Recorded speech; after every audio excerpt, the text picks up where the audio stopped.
So hello YouTube, this is Biker Buddy and welcome you all to my channel. ഇന്നത്തെ video നമ്മൾ മലയാളത്തിലായിരിക്കും. കാരണം എൻ്റെ last Malayalam video, അതായത് SD-യുടെ വീഡിയോയ്ക്ക് അത്യാവശ്യം നല്ല റെസ്പോൺസ് ഉണ്ടായിരുന്നു, ആൾക്കാർക്കെല്ലാം ഇഷ്ടപ്പെട്ടു, നല്ല അഭിപ്രായമാണ് പറഞ്ഞത്. അപ്പോൾ ഈ വീഡിയോ മലയാളത്തിൽ ചെയ്യാമെന്ന് വിചാരിച്ചു. പിന്നെ ഞാൻ ഇന്നലെ ഒരു പോൾ ഇട്ടിട്ടുണ്ടായിരുന്നു നമ്മളെ ചാനലിൻ്റെ കമ്മ്യൂണിറ്റി ടാബിൽ. അപ്പോൾ അതിലും മലയാളത്തിൽ ചെയ്യാനാണ് ആൾക്കാരെല്ലാം ആവശ്യപ്പെട്ടത്. സോ ഇന്നത്തെ വീഡിയോ എന്ന് പറയുന്നത് പുതിയതായിട്ട് റിലീസ് ചെയ്ത RE ട്വിൻസിനെ കുറിച്ചായിരിക്കും, റോയൽ എൻഫീൽഡ് ട്വിൻസിനെ കുറിച്ച്, അതായത് 650cc interceptor and continental GT. അപ്പോൾ ഒരു കാലത്തുള്ളതല്ല, പക്ഷേ ഇപ്രാവശ്യം ട്രിവാൻഡ്രത്ത് ടെസ്റ്റ് റൈഡ് അവൈലബിൾ ആണ്. സാധാരണ ഇവിടെ ടെസ്റ്റ് റൈഡ് എന്ന് പറയുന്ന സംഭവമേ അവൈലബിൾ ആയിരിക്കില്ല. പക്ഷേ ഇപ്രാവശ്യം ഏകദേശം 2 മാസത്തിന് ശേഷമാണെങ്കിലും ടെസ്റ്റ് റൈഡിന് വണ്ടി അവൈലബിൾ ആയിട്ടുണ്ട് ഇവിടെ. അപ്പോൾ ഞാൻ ഒന്നുകിൽ ഇൻ്റർസെപ്റ്റർ ഓടിക്കും, അല്ലെങ്കിൽ കോണ്ടിനെൻ്റൽ GT ഓടിക്കും. മിക്കവാറും കോണ്ടിനെൻ്റൽ GT ഓടിക്കാനാണ് ചാൻസസ് കൂടുതൽ. കാരണം എനിക്ക് പണ്ടേ കോണ്ടിനെൻ്റൽ GT പഴയ 535നോട് ചെറിയൊരു ആരാധന ഉണ്ടായിരുന്നു. കാരണം എനിക്ക് അഫേ റേസർ ആ ഒരു സെഗ്മെൻറ്റിലൊരു വണ്ടി ഭാവിയിൽ എപ്പോഴെങ്കിലും എടുക്കണം എന്നൊരാഗ്രഹമുണ്ട്. അപ്പോൾ ഞാൻ മിക്കവാറും കോണ്ടിനെൻ്റൽ GT മാത്രമായിരിക്കും ഓടിക്കുന്നത്. രണ്ട് ബൈക്കും ഏകദേശം സെയിം ആണ്. മെക്കാനിക്കലി നോക്കുകയാണെങ്കിൽ ആകപ്പാടെ സീറ്റിംഗ് പോസ്റ്ററിലും കോസ്മെറ്റിക്കായിട്ടും മാത്രമേ ചേഞ്ചസ് ഉള്ളൂ. അപ്പോൾ പെർഫോമൻസ് വൈസ് ആണെങ്കിലും ബാക്കിയെല്ലാം ഏകദേശം സെയിം ആയിരിക്കും. അപ്പോൾ ഞാൻ കോണ്ടിനെൻ്റൽ GT ആണ് ഓടിക്കാൻ ഇപ്പോൾ പ്ലാൻ ചെയ്തിരിക്കുന്നത്. ചിലപ്പോൾ ഞാൻ 2 ഓടിച്ചേക്കാം, പറയാൻ പറ്റില്ല. പിന്നെ ഈ വീഡിയോ എന്ന് പറയുന്നത് ഒരു പെർഫെക്റ്റ് റിവ്യൂ ഒന്നും ആയിരിക്കില്ല. ഇത് ഏകദേശം ഒരു ഫസ്റ്റ് ഇംപ്രഷൻ വീഡിയോ ആയിരിക്കും. കാരണം ഞാൻ മുമ്പ് 600iയും GTയും ട്രയംഫിൻ്റെ സ്ട്രീറ്റ് ട്രിപ്പിൾ RS ഒക്കെ ഓടിച്ചിട്ടുണ്ടെങ്കിലും ഈ സെഗ്മെൻറ്റിലുള്ളൊരു ബൈക്ക് ഞാൻ ഇതുവരെ ഓടിച്ചിട്ടില്ല. ആകപ്പാടെ ഈ ഏകദേശം ക്ലാസിക് സെഗ്മെൻറ്റിലുള്ള ബൈക്ക് ഞാൻ ഓടിച്ചിട്ടുള്ളതെന്ന് വെച്ചാൽ എൻ്റെ SD ആണ്. അതായത് സീറ്റിംഗ് പോസ്റ്ററൊക്കെ വെച്ച് നോക്കുകയാണെങ്കിൽ SD, പിന്നെ തണ്ടർബേർഡ്, റോയൽ എൻഫീൽഡിൻ്റെ തണ്ടർബേർഡ് ക്ലാസിക് 500, 350 എല്ലാം ഓടിച്ചിട്ടുണ്ട്. പിന്നെ പഴയ ബുള്ളറ്റ് ഓടിച്ചിട്ടുണ്ട്. പിന്നെ ആകപ്പാടെ ഓടിക്കാൻ ചാൻസ് കിട്ടാത്തത് ഹിമാലയനും കോണ്ടിനെൻ്റൽ GT ആണ്. അപ്പോൾ റോയൽ എൻഫീൽഡ് പെർസ്പെക്റ്റീവ് നിന്നായിരിക്കും ഏകദേശം ഈ വീഡിയോ ഒരു ഫസ്റ്റ് ഇംപ്രഷൻ ആയിട്ടുള്ളൊരു വീഡിയോ. അപ്പോൾ നമുക്ക് എന്തായാലും കാണാം. So guys, we have reached the showroom. Now let's test ride the GT. So guys, I am going to ride the Continental GT 650. Let's ride. I might not be able to use the full potential of the motorcycle, but then I will just try. ചേട്ടാ review ഇടാനാണ്, കുറച്ച് ദൂരം പോകും കേട്ടാ. ഓ, കുറച്ചും കൂടെ ദൂരം പോയിട്ട് വരും കേട്ടാ.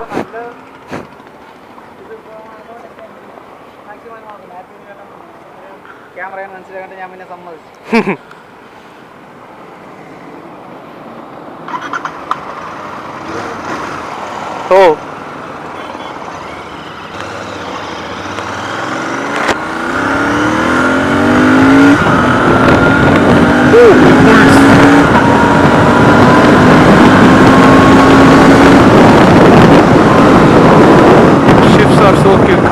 bite of the brake is amazing.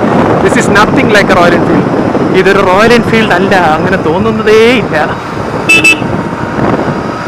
അപ്പോൾ ഗൈസ്, സീറ്റിംഗ് പോസ്റ്റർ ഏകദേശം ഒരു CBR 250R ആണ്.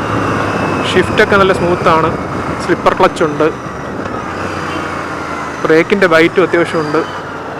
ഞാൻ അത്യാവശ്യം ഡിസ്റ്റൻസ് ചോദിച്ചിട്ടുണ്ട്, പുള്ളി തരാമെന്ന് പറഞ്ഞിട്ടുണ്ട്. കാരണം അത്യാവശ്യം ക്യൂ ഉണ്ട് ഇവിടെ ടെസ്റ്റ് റൈഡ് ചെയ്യാൻ. കൊള്ളാം. Royal Enfield outdid themselves. Tank അത്യാവശ്യം നല്ല ടാങ്കാണ്. ഞാൻ ഇൻ്റർസെപ്റ്റർ ഓടിക്കുന്നില്ല, ഇത് മാത്രമേ ഓടിക്കുന്നുള്ളൂ. കാരണം എനിക്ക് ഇൻ്റർസെപ്റ്റർ ഓടിക്കാനുള്ളൊരു ഇഷ്ടമില്ല വണ്ടിയുടെ അടുത്ത്. കാരണം എനിക്ക് ആ പോസ്റ്റർ അത്ര താല്പര്യമില്ല. സോ ഞാൻ ഇത് മാത്രമേ ഓടിക്കുന്നുള്ളൂ. മിറേഴ്സൊക്കെ വൈബ്രേഷൻ ഉണ്ട്, പക്ഷേ ഹാൻഡിൽ ബാറിൽ വലിയ വൈബ്രേഷൻ ഒന്നും കാണാനില്ല. അത്യാവശ്യം റെയർ സെറ്റാണ്. ഞാൻ ഒന്ന് ലോഞ്ച് ചെയ്യാൻ പറ്റുമോ നോക്കട്ടെ.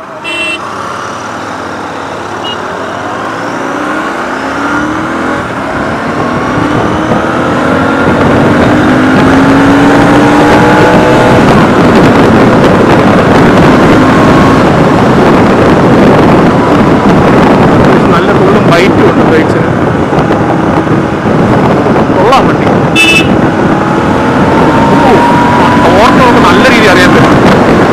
നല്ല RPM കയറിയില്ലെങ്കിലും ടോർക്ക് നല്ല രീതിയിൽ അറിയാൻ പറ്റും.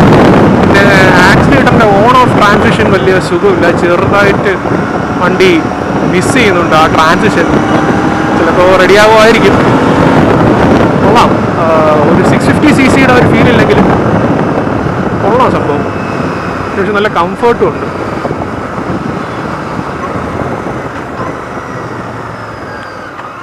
$320mm ബ്രേക്സ് റോട്ടറാണ് ഫ്രണ്ടിൽ. അതായത് നമ്മുടെ ഡ്യൂക്ക് 390യുടെ ടൈപ്പ്. പിന്നെ ഷിഫ്റ്റിംഗ് അത്യാവശ്യം കൊള്ളാം, നല്ല രീതിയിൽ ഷിഫ്റ്റ് ചെയ്യുന്നുണ്ട്. റോയൽ എൻഫീൽഡ് പോലെ അല്ല, നമ്മൾ ഇത്രയും കാലം കണ്ട റോയൽ എൻഫീൽഡ് പോലെയല്ല. സൗണ്ടും അല്ല, അത്യാവശ്യം റിഫൈൻഡ് ആയിട്ടുള്ള സൗണ്ടൊക്കെയാണ്. കൊള്ളാം വണ്ടി എല്ലാം കൊണ്ടും. എനിക്ക് നല്ലതായിട്ട് ഇഷ്ടപ്പെട്ടു. അത്യാവശ്യം റെവ് ഹാപ്പിയാണ്. ഹീറ്റിങ്ങിൻ്റെ കാര്യം ഇപ്പോൾ അറിയാൻ പറ്റില്ല, അത്യാവശ്യം നല്ല ഓപ്പൺ സ്ട്രെച്ചാണ്, അതുകൊണ്ട് ഹീറ്റിങ്ങിൻ്റെ കാര്യം അറിയാൻ പറ്റില്ല.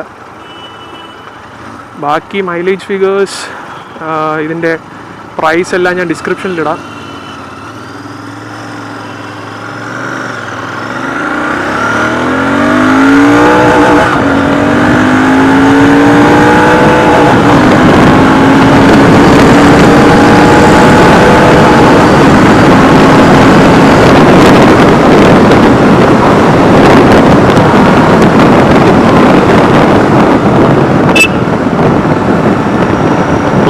ലൈറ്റ് ഫീലാണ് കേട്ടോ.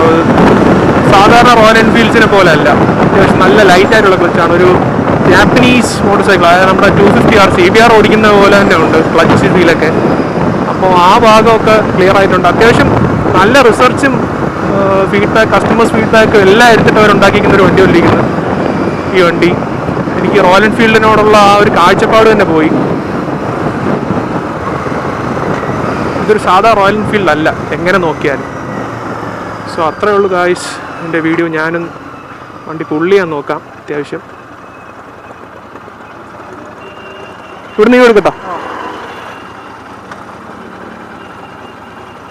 സ്വിച്ച് ഗിയറും എല്ലാം കൊള്ളാം, അടിപൊളി വണ്ടി എന്ന് തന്നെ പറയാം.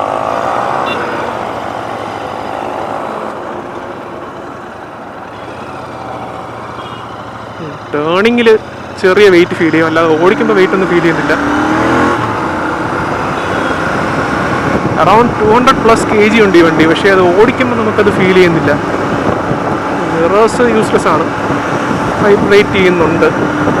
ഹാൻഡിൽ ബാറിലും ചെറിയ ബസ് കാണുന്നുണ്ട് ലോവർ RPMസിൽ. പക്ഷേ ലോവർ RPMസിലുള്ള ടോർക്ക് ഫുള്ള് ഏകദേശം 4000 RPM തന്നെ വണ്ടിയിലെ മാക്സിമം ടോർക്ക് 52 Nm വരുന്നുണ്ട്. പക്ഷേ പവർ എന്ന് പറയുന്നത് 7000-ലാണ്. ഈ ടൈപ്പ് വണ്ടികൾ, അതായത് ക്രൂയിസ്, ടൂറർ മോട്ടോർ സൈക്കിൾസിലെല്ലാം ടോർക്കായിരിക്കും കൂടുതൽ. കാരണം അതിൽ ടോർക്കാണ് ഏറ്റവും കൂടുതൽ ആവശ്യം നമ്മൾ ടൂർ ചെയ്യുമ്പോൾ. അപ്പോൾ അത് ഈ വണ്ടിക്കുണ്ട്, അതുകൊണ്ട് ആ സൈഡ് ഓക്കെയാണ്. ഫുള്ളുണ്ടോ ഫുള്ളൊക്കെ ചുമ്മാ ടച്ച് ചെയ്യും.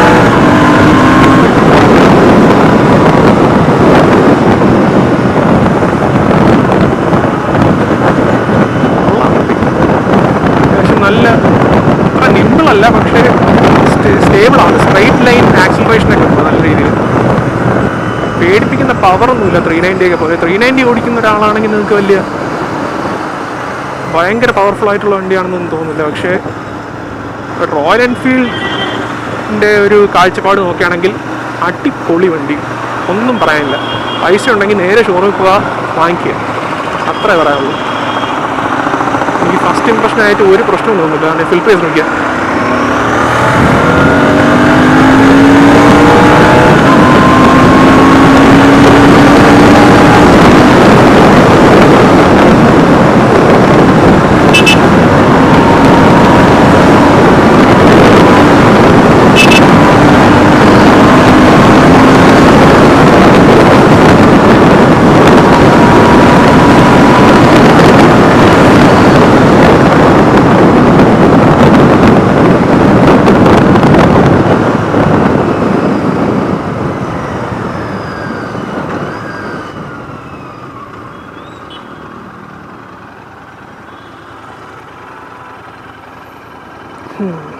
അപ്പോൾ അത്രേ ഉള്ളൂ RE ടിൻസിനെ കുറിച്ചുള്ള റിവ്യൂ. ഇനിയിപ്പോൾ എൻ്റെ ഫ്രണ്ട്സ് ആരെങ്കിലും എടുക്കുകയാണെങ്കിൽ അതിൻ്റെ ഒരു ഓണർഷിപ്പ് റിവ്യൂ കൂടെ നിങ്ങൾക്ക് പ്രതീക്ഷിക്കാം. അപ്പോൾ അത്രേ ഉള്ളൂ ഗായ്സ്. നിങ്ങൾക്ക് ഈ വീഡിയോ ഇഷ്ടപ്പെട്ടെങ്കിൽ ലൈക്ക് ചെയ്യുക, ഷെയർ ചെയ്യുക, സബ്സ്ക്രൈബ് ചെയ്യുക. നിങ്ങളുടെ ഫീഡ്ബാക്ക് എന്താണെന്ന് വെച്ചാൽ പറയുക. പിന്നെ അടുത്ത ഏത് വീഡിയോ ക്രിയേറ്റ് ചെയ്യണം, എന്ത് കണ്ടൻറ്റാണ് നിങ്ങൾക്ക് ആവശ്യമെന്ന് കൂടെ പറയുക. പിന്നെ എല്ലാവർക്കും അഡ്വാൻസ്ഡ് ന്യൂ ഇയർ വിഷസ്. നല്ലൊരു ഇയർ ആയിരിക്കട്ടെ 2019.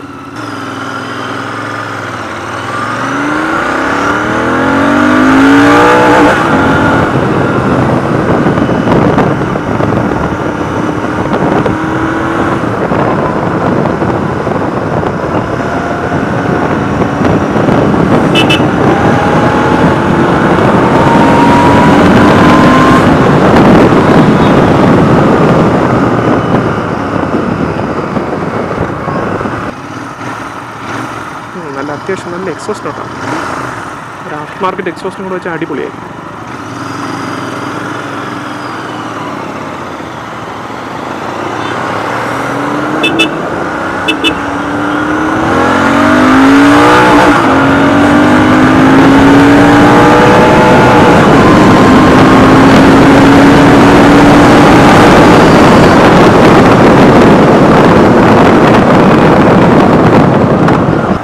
ഓക്കെ, ഇപ്പോൾ ചെറിയ രീതിയിൽ ഹീറ്റ് അടിക്കുന്നുണ്ട് കാലിലോട്ട്, ചെറിയ രീതിയിൽ. ഞാൻ ജീൻസും ലെതർ ഷൂസുമാണ് ഇട്ടിരിക്കുന്നത്, എന്നിട്ടും ചെറിയ രീതിയിൽ എനിക്ക് ഹീറ്റ് അടിക്കുന്നുണ്ട് വണ്ടിയിൽ നിന്ന്. പക്ഷേ നത്തിങ് ടു കംപ്ലെയിൻ.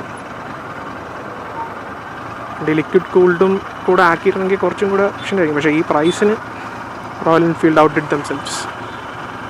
വേറെ ഒന്നും പറയാനില്ല, അടിപൊളി വണ്ടി. ഇതാണ് എൻ്റെ ഫസ്റ്റ് ഇംപ്രഷൻ ഈ വണ്ടിയെക്കുറിച്ച്.